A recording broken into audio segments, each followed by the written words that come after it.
Judges chapter 2. The angel of the Lord at Bochim. The angel of the Lord went up from Gilgal to Bochim and said, I brought you up out of Egypt and led you into the land that I swore to give to your forefathers.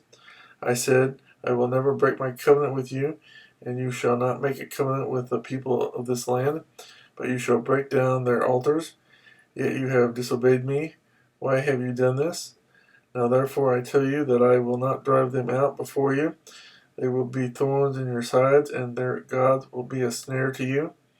When the angel of the Lord had spoken these things to all the Israelites, the people wept aloud, and they called that place Bochim.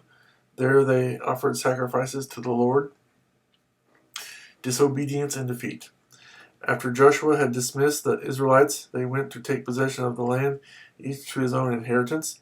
The people served the Lord throughout the lifetime of Joshua and of the elders who outlived him and who had seen all the great things the Lord had done for Israel.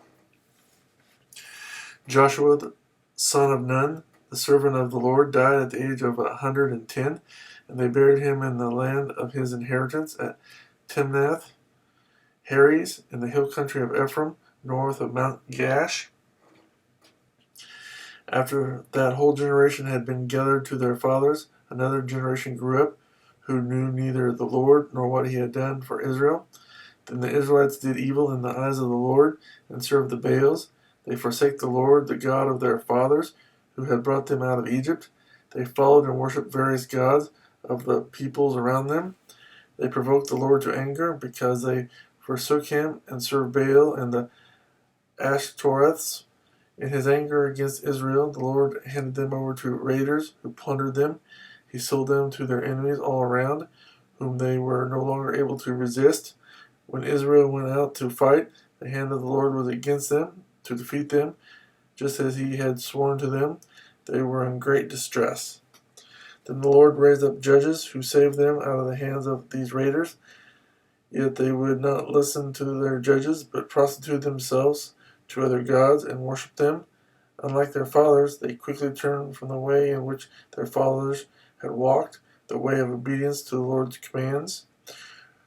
Whenever the Lord raised up a judge for them, he was with the judge and saved them out of the hands of their enemies, as long as the judge lived.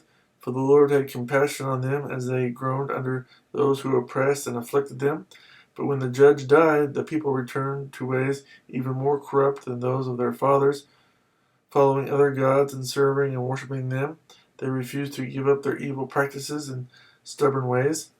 Therefore the Lord was very angry with Israel and said, because this nation has violated the covenant that I laid down for their forefathers and has not listened to me, I will no longer drive out before them any of the nations Joshua left when he died.